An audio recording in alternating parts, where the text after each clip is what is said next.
Good evening, all. So, the topic today is on being conscious, right? Being conscious. And we're talking about, in this conversation, about advertising and marketing, and the mental and emotional manipulation that comes with advertising um, when it comes to your eating habits. And it's just about being more conscious with regard to the things that you actually physically consume into your physical body, being more conscious about the foods that you consume into your physical body. In, for example, when you go to the supermarket, when you go, or the grocery, or the pharmacy, or wherever it is you're going, right? To be more, or by the doubles place, right? Be more KFC, right? Do not be more KFC, right? Be more conscious about what you eat and drink, right? Being more conscious about what you eat and drink. Stress induces you to eat more. Some people, it reduces your eating, right? But for some, and for many, and I would say probably for more people, it causes them, and this is a worldwide phenomenon, right? A worldwide phenomenon, causes you to consume more, right? To consume more, right? Those little voices in your head that's not yours, and you know that is not yours. Those voices in your head that is not yours, and you know it's not yours, but it tempts you, right? The voices that tempt you to eat that chocolate, to eat that cake, to eat that KFC, to eat one more doubles, when you know you really want to cut down from two doubles to one doubles, right?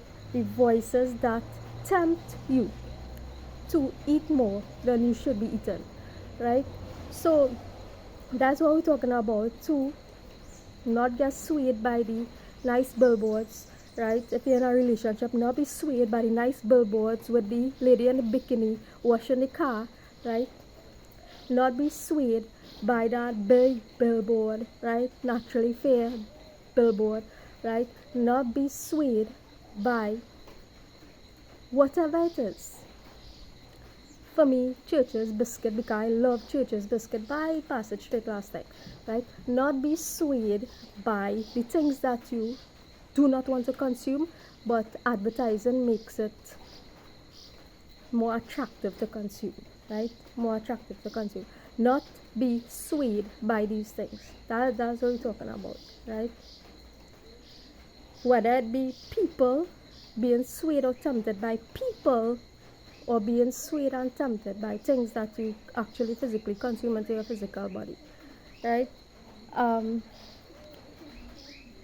So not listening to those voices in the head, whether it's literal voices that people hear, because apparently hallucinations is a big deal, right? So not being swayed by the actual literal voices that you hear, or the behind the scene voices, right? Behind the scene voices that chattering, and you don't even know that those voices chattering and telling you, hey, pick up that um,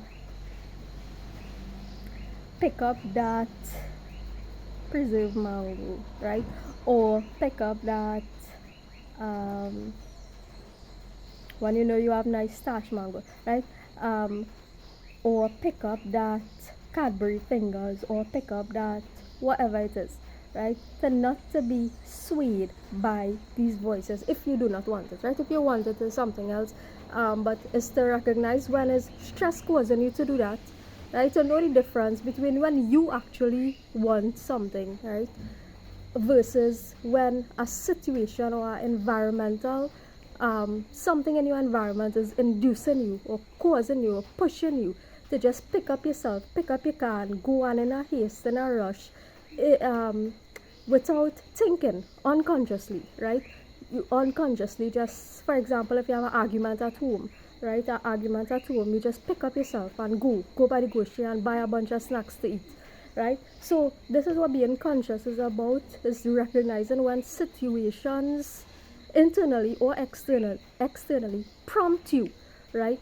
Prompt you to be impatient, or to rush in a haste to do something that you know is now good for your internal well-being or for the benefit of others, right? So because that could cause you to what, get an accident probably on the way. It could cause you to what, go to the supermarket, pick up things that are unhealthy for your being, unhealthy for your family, right? So it's to know that difference between you consciously going to get something to consume, or when you are being prompted by a situation, people, environmental circumstances, whatever it is, right? To recognizing that difference is the difference between what is being unconscious and conscious, right? Um, yeah. So that's what this conversation is about today. Um, so there are two more topics that I want to address, and then we will go into what I really want to discuss, right? So take care, everybody.